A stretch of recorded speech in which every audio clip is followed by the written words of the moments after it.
बात करते हैं भारत से विलुप्त हो चुके चीता की। The animal will be reintroduced into India to increase the population of free-roaming cheetahs. Bharat भेजे जाने के लिए नामीबिया में 8 चीते चुन लिए गए हैं। अब उन्हें बाकी चीतों से अलग किया जा रहा है। हमने डार्ट फायर कर उसे दवा दी है। डार्ट दवा रिलीज करेगा और वो सो जाएगी। सीसीएफ यानी चीता कंजर्वेशन फंड की टीम ने इस तरह 5 मादा और 3 नर चीतों को अलग किया। भारत भेजे जाने से पहले क्वारंटाइन के दौरान सीसीएफ की executive director doctor Laurie Marker की अगुवाई में इन बड़ी बिल्लियों के कई टेस्ट किए गए। ये वो चीते हैं जो डॉक्टर मार्कर के सामने पैदा हुए और बड़े हुए। चीतों को नामीबिया से भारत लाने के लिए भारत सरकार ने बाघ के चेहरे वाला एक बोइंग 747 विमान वहां भेजा। इसी विमान में खास ट्रांसपोर्ट बॉक्सेस में चीतों को रखा गया और फिर विमान 8000 किलोमीटर से भी ज्यादा लंबी उड़ान भरते हुए भारत के लिए निकल पड़ा।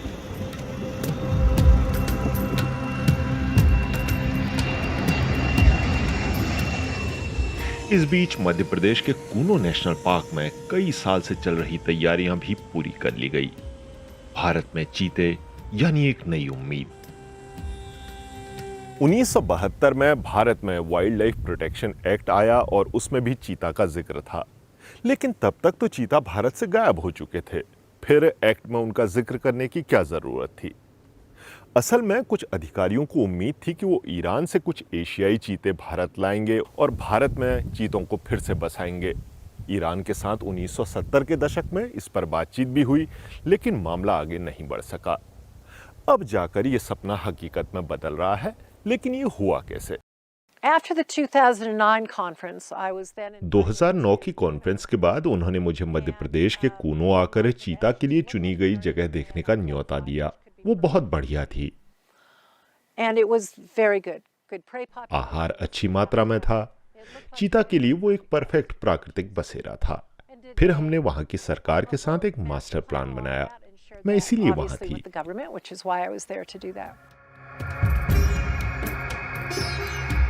चीतों को भारत लाने के लिए 13 साल लंबी प्रोसेस चली।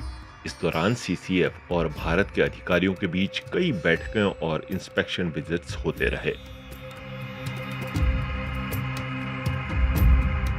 भारत में बाघों और तेंदुओं ने कई इंसानों की जान ली है, लेकिन चीता ने कभी किसी इंसान पर हमला नहीं किया, बल्कि चीता ने तो इंसान का साथ ही दिया। इसके बावजूद चीता भारत से लुप्त कैसे हो गए?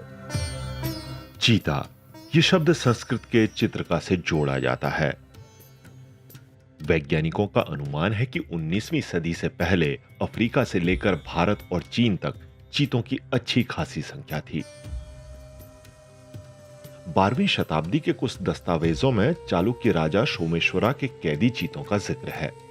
कैद किए गए इन चीतों का इस्तेमाल शिकार के लिए किया जाता था। भारत में बादशाह अकबर के राज के दौरान भी हजारों चीते कैद करने के सबूत मिले हैं और ये सिलसिला आगे भी चलता रहा। शिकार करने वालों को ये बिल्कुल नहीं पता था कि चीते कैद में प्रजनन नहीं कर पाते हैं। भारत में ब्रिटिश हुकूमत के आते आते ज्यादातर चीते मारे गए।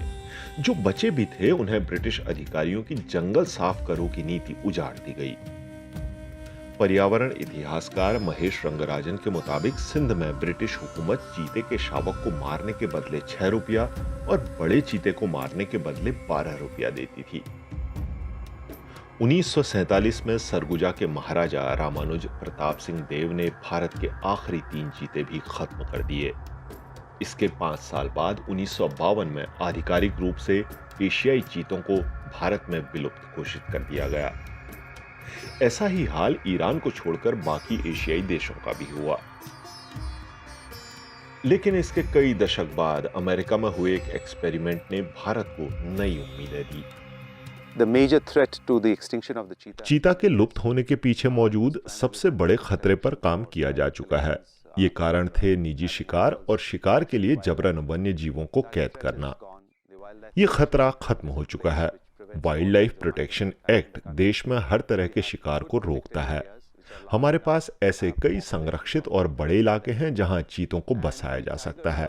वैसे तो बाघ जंगल के इकोसिस्टम में बहुत ऊपर है, लेकिन ऐसे कई सूखे, मैदानी और खुले इलाके हैं जहां बाघ नहीं है। वहां कोई शानदार शिकारी जीव नहीं है जो पुनर्वास के लिए फंडिंग को भी खींचे। चीता को फिर से बसाने से पूरा इकोसिस्टम दुरुस्त होने लगेगा। चीतों की मदद से कई और प्रजातियों को फायदा होगा। आखिरकार पूरे इकोसिस्टम की सर्विसेज बेहतर होंगी, जिसका फायदा आसपास रहने वाले इंसानी समुदाय को भी होगा। Better ecosystem services which will benefit the communities living around those areas. Project चीता के तहत 748 स्क्वायर किलोमीटर में फैले कूनो नेशनल पार्क से इंसानी आबादी को पूरी तरह हटा दिया गया है। And so they are used to a tracking car. वे ट्रैकिंग करने वाले रेडियो कॉलर के आदी हैं। चीतों को पता है कि उनके गले में कॉलर लगाया हुआ है। इसी के जरिए वे बर्नी लाई को भी जानते हैं, जो उन्हें बचपन से ट्रैक करते आ रहे हैं। बर्नी उनके बारे में बहुत कुछ जानते हैं। बर्नी अपने अनुभव की मदद से भारतीय रिसर्चरों और फॉरेस्ट मैनेजमेंट स्टाफ को काफी कुछ सिखा सकेंगे। वो बता सकेंगे कि चीता के आसपास कैसे रहना है। मसलन बाघ या तेंदुए की तरह चीता आपको खाएंगे नहीं। चीता शर्मीले होते हैं। अगर आपको तरीका पता चल जाए तो आप आराम से उनके साथ काम कर सकते हैं।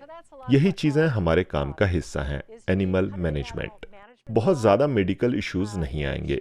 मुख्य बात यही है कि चीता को कंफर्टेबल होना चाहिए, शिकार करना चाहिए और इकोसिस्टम में अपनी भूमिका निभानी चाहिए। कभी लुप्त होने का खतरा झेल रहे बाघ यानी टाइगर को बचाने में भारत का प्रोजेक्ट टाइगर खासा सफल रहा। आज भारत के जंगलों में दुनिया के 75% वाइल्ड टाइगर्स हैं। सफलता की यही कहानी गिर के एशियाई शेर भी कहते हैं। तो क्या ऐसे में भारत का प्रोजेक्ट चीता दुनिया के सामने एक नज़ीर बनेगा? पिन एंड पोस्ट के इस वीडियो में आज इतना ही। आपको ये जानकारी कैसी लगी कमेंट करके ज़रूर बताइए अपनी राय।